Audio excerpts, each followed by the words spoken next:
Esse vídeo sobre o argumento por analogia é parte de uma série de vídeos curtos e resumidos sobre esquemas argumentativos plausíveis.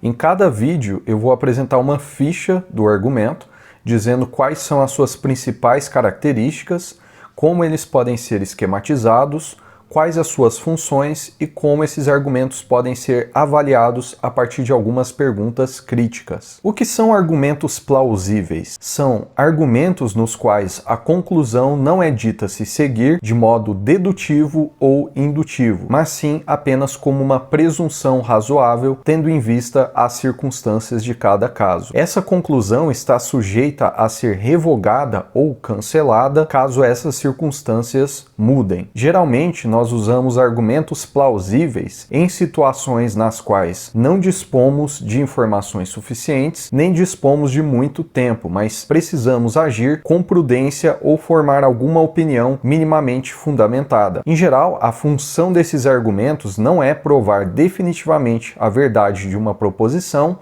nem demonstrar estatisticamente a probabilidade de algum fato ocorrer.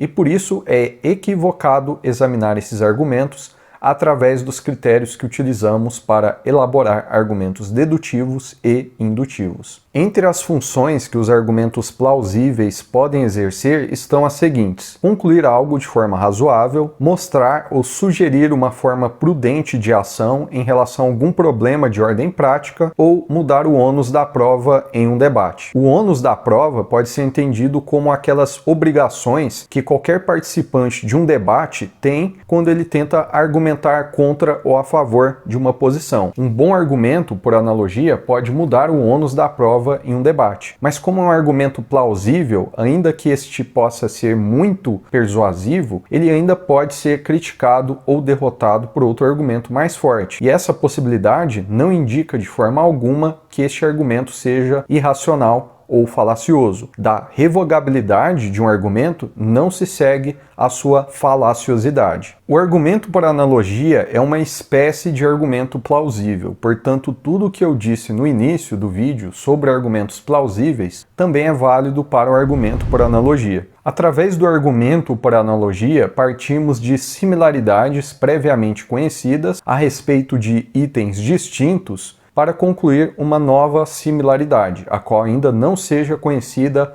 aceita, percebida ou considerada como óbvia entre esses mesmos itens. Vários autores identificam como parte desse argumento o princípio da analogia, o qual pode ser representado no modelo Turing de argumentação como a garantia, ou seja, o princípio inferencial que garantiria com alguma força a passagem dos dados ou premissas para a conclusão. Por considerar, em geral, ruins as formulações disponíveis desse princípio da analogia, eu usarei uma versão que eu mesmo formulei, a fim de tornar esse princípio compatível com a variedade de diferentes tipos de argumentos analógicos. Eis o princípio tal como eu proponho formulá-lo. Itens similares em aspectos previamente conhecidos, óbvios ou aceitos, sejam estes aspectos físicos ou abstratos, são plausivelmente considerados como também similares em outros aspectos não previamente conhecidos, não óbvios ou que ainda não foram aceitos, sejam estes aspectos físicos ou abstratos. Neste vídeo eu vou destacar 3 contextos geralmente reconhecidos como apropriados para o uso do argumento por analogia. O primeiro contexto é o que eu chamo de heurístico, no qual nós pretendemos elaborar hipóteses de investigação para a resolução de algum tipo de problema. O segundo contexto é o didático pedagógico, no qual nós pretendemos ensinar algo novo a partir do que já é previamente conhecido ou familiar. E o terceiro contexto é o pragmático ou prático, quando nós precisamos deliberar sobre o que fazer diante de uma situação nova,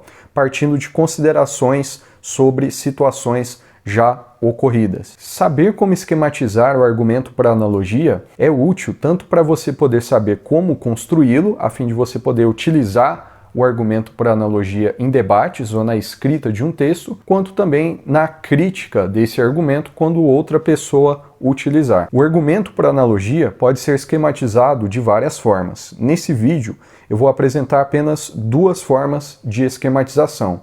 A primeira eu chamarei de forma básica e a segunda de forma prática. Se você quiser conhecer outras formas de analogia, consulte o capítulo 20 do livro Rethinking Logic, de Carlo Cellucci.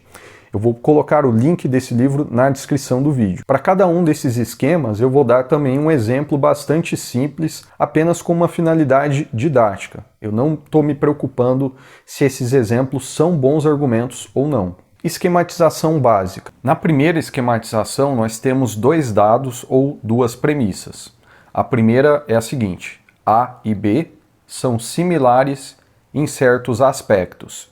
Segundo dado ou segunda premissa: A é C, a garantia é o princípio da analogia e a conclusão B também é C. Exemplo: o universo inteiro é como uma máquina. Máquinas têm designers inteligentes. Garantia, princípio da analogia, e a conclusão: logo é plausível que o universo tenha um designer inteligente, que é Deus. Segunda esquematização. Também nessa segunda esquematização nós temos dois dados ou duas premissas. A primeira premissa, o primeiro dado, é a seguinte: os eventos ou situações A e B são similares. Segundo dado: na situação A, é ou foi apropriado fazer C.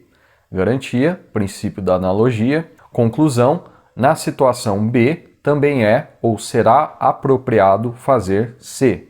Exemplo: primeiro dado: condenar um criminoso à pena de morte é similar a matar alguém por legítima defesa. Segundo dado: matar alguém por legítima defesa não é um crime e não é ilegal. Garantia, princípio da analogia. Conclusão: condenar um criminoso à pena de morte não deveria ser considerado como um crime nem como algo ilegal. Devido ao argumento por analogia não ser dedutivo ou indutivo, o melhor modo de avaliar esse argumento não é através do exame das suas relações formais, das relações formais entre premissa e conclusão, nem através de critérios indutivos para avaliar o grau de probabilidade da conclusão, mas sim a partir do que o Douglas Walton chamou de perguntas críticas. Eis algumas dessas perguntas que você pode fazer para avaliar um argumento por analogia. É verdade que os itens são similares nos aspectos mencionados? As similaridades entre os analogados são de fato relevantes para o que se pretende concluir? Há alguma desanalogia convincente, isto é, uma comparação convincente que ressalte as dissimilaridades entre os itens mencionados no argumento e que sirvam para concluir o contrário do que se pretendia? Há algum outro item não mencionado no argumento que, embora tenha as similaridades mencionadas na primeira premissa desse argumento, não tenha a similaridade mencionada na conclusão? Se você gostou desse vídeo e gostaria de conhecer mais sobre outros esquemas argumentativos plausíveis, faça sua inscrição e ative o sininho para receber notificações dos próximos vídeos dessa série sobre argumentos plausíveis. Abraço e até o próximo vídeo.